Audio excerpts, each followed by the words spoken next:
Hare Krishna, all glories to Srila Prabhupada, all glories to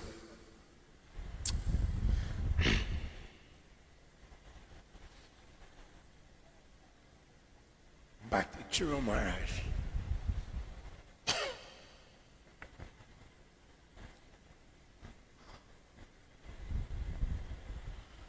Hare Krishna. I was very fortunate to have the association of Bhakti Charu Maharaj in New Delhi. I was serving in New Delhi for 5-6 years, 83 to 89. And Bhakti Charu Maharaj, he was coming to Delhi. At that time, there may be 15 temples in the whole of India. And for some reason, we got along very well. For example, many gurus, of course, and GBCs, sannyasis, they would fly into New Delhi from around the world, and they'd phone me up and ask me to please send a car to pick me up at the airport. But Bhakti Charu Maharaj, when he came to the airport, he would just take a taxi and he'd just show up at the temple. He's such a humble devotee, very sweet devotee. And I was involved in opening up IIT Delhi with BI. I was involved with the BI Institute. Bhakti Swarup Damodar Maharaj was the leader of BI. And so Bhakti Charu Maharaj would encourage me. He was always saying, you're not a sannyasi, but you're preaching to these highly educated boys in IIT. It's a great service to Prabhupada. So we would go together. Actually, Bhakti Charu Maharaj was very expert in speaking to the Indian aristocracy. For example, we would meet retired ambassadors from India who had met devotees in Paris, met devotees in Japan, and he would cultivate these kind of people, very aristocratic Indian people. And his whole attitude was always just to win their hearts. His heart was so soft. He was so karunya, so compassionate, that when he spoke, he would win the hearts of these people. There was one very wealthy person in Delhi. His name was Nalin Narula. His father owned hotels all over Nepal, India, and he'd met devotees in America at the Cornell University. It's one of these elite universities.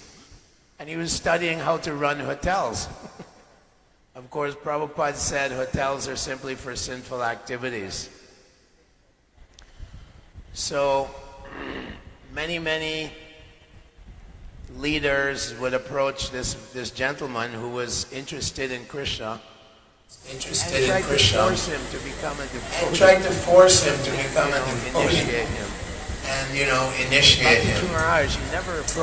Bhakti Charu Maharaj, he never approached him like that. And when you're preaching to these kind of people, you have to be very gentle, very tactful, very diplomatic. And so he won the heart of this person who became a devotee. His name became Radha Partsarthi Das for the New Delhi temple.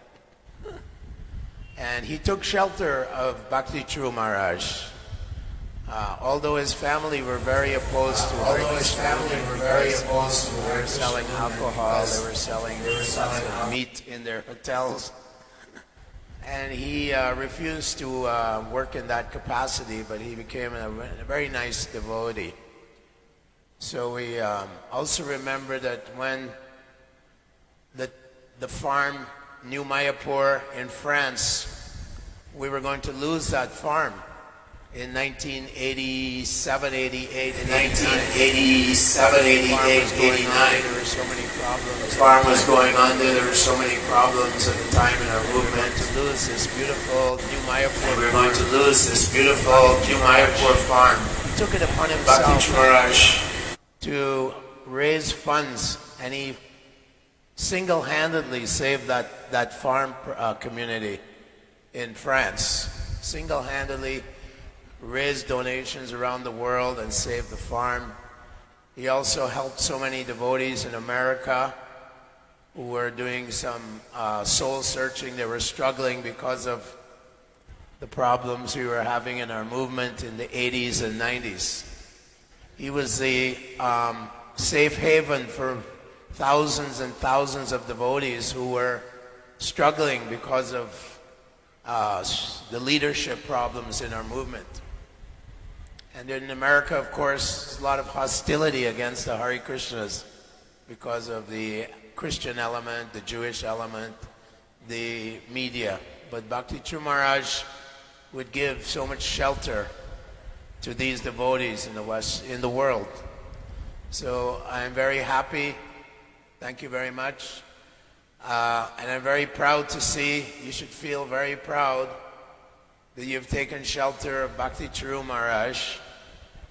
He is a great gem, a jewel in the cap of Srila Prabhupada. He is one of the glowing moons in the sky of Srila Prabhupada. And he invoked my affection for him, so much affection I had for him. And he also was very, very kind to me, always encouraging me. Thank you very much. Hare Krishna.